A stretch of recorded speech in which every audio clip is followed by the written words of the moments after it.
Picture this. Dispatchers getting a shaky cell phone video of someone claiming to be abducted. With Next Generation 911 rolling out, they could get more evidence than ever before.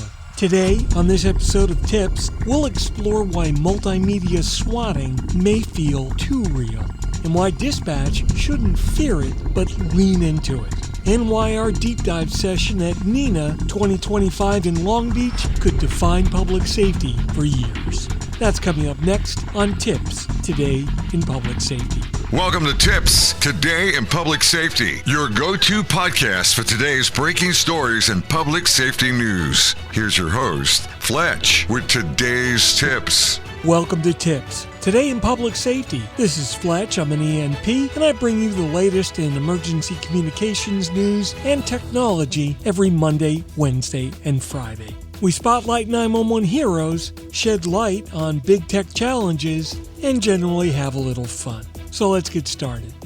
Swatting began with angry calls, fake hostage situations, bomb threats, and other nonsense that was meant to waste time, resources, and basically terrify people.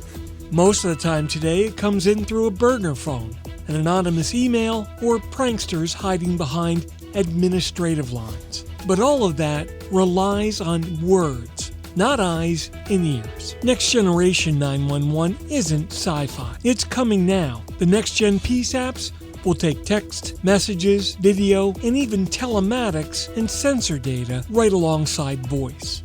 This gives dispatchers unprecedented situational awareness, but it also opens a new front for swatting, the multimedia SWAT. Imagine dispatchers receiving a grainy hostage video with muffled cries. That'll activate more flight or fight than any phone call possibly could.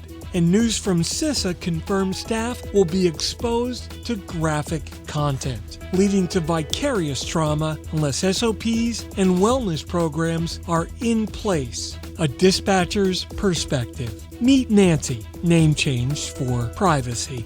Nancy's a veteran telecommunicator of 17 years. She remembers the first time she saw a victim video. My heart dropped. It was as real sounding as it gets. I honestly had no idea this was not happening right then and there. My adrenaline spiked, my senses sharpened. I knew once again I had someone's life in my hands. Dispatchers are human. They've got emotional reactions. Despite what some people say, those aren't weaknesses. That's just proof that multimedia swatting works. But we can't allow works to mean wins. Why telecommunicators need to embrace the change.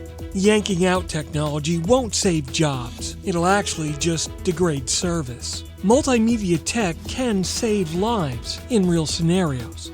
It's important for dispatchers not to say no thanks. What they need to do is step back and lead. By embracing Next Generation 911 and technology, they can help define training, SOPs, and the needed tool sets. This is about evolution and not obsolescence. And as calculators were for accountants, applying smart AI tools can enhance and not replace our call takers' expertise. AI as a co-pilot. Humans can't be expected to sift multimedia floods and make critical split-second decisions simultaneously. And this is where AI steps in, auto-analyzing video, scanning for and flagging anomalies, making sure priorities are front and center. Think of it as a triage layer before human decisions. This hybrid AI-human model won't cut jobs, it actually creates them. We're talking about incident data verifiers, large language model auditors, and AI training specialists. These are all new roles that'll emerge from the transition. And don't forget that AI needs ongoing training, validation, as well as certification. And that's no different than humans. By all means, AI is not a set it and forget it black box.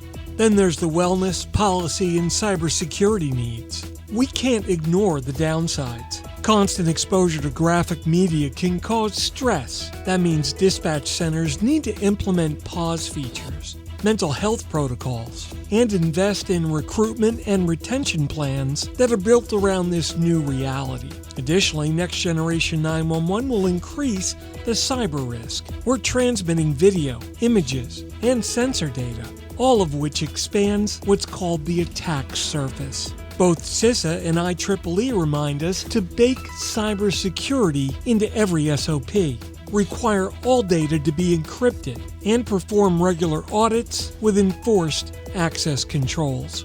Don't view it as negative. It's actually an opportunity. This is not a doomsday scenario for dispatchers. View it as an upgrade. As technology evolves, roles will as well. History has shown us innovation doesn't kill jobs, it transforms them. Humans still drive, AI assists, and public trust grows with better outcomes. Plus, as NG911 scales, the industry is going to need accredited LLMs, AI auditors, and wellness specialists, all niches that don't exist yet but soon will. If you're going to be at NENA 2025 in Long Beach, coming up June 21st through the 26th, over at the Convention Center on Ocean Boulevard, don't miss the deep dive session on swatting. I'll be joined by a cadre of specialists who will discuss realistic scenarios, talk about AI-enhanced triage, and discuss the needed guardrails, from SOPs to cybersecurity and wellness. So this is your chance to lead the next generation of dispatch. So for today's telecommunicators, leaning fear, leaning forward, and leading change. That's the future. At NENA, join the conversation. That way, when Next Gen 911 pops a video on your screen, you'll be able to pause, assess, call over AI, and humanize the response. That wraps up another episode of TiPS Today in Public Safety. This is Fletch reminding you that tech evolves, but we still steer the ship. Remember to follow me on social media at Fletch911. I hope you found some value in this episode, and if you did, remember to give us a like, comment, and be sure to tell your friends. Thanks so much for listening, and if you're in public safety, thanks for what you do every day. We'll catch you next time on another episode of TiPS Today in Public Safety. You've been listening to TiPS Today in Public Safety, your go-to podcast for today's breaking stories and public safety news. Hosted by Fletch and available every Monday, Wednesday, and Friday on 911tips.com. That's 911tips.com. Be sure to like and subscribe, and remember to join us each week for the latest on NG911. I am Spider Harrison, the official 911 voiceover dude. Catch me on Sirius XM on various channels, including 90s on 9, the 10 spot, and on the Weekend Countdown on Hits 1. Or don't regret it for the rest of your life. Either way, I'm good.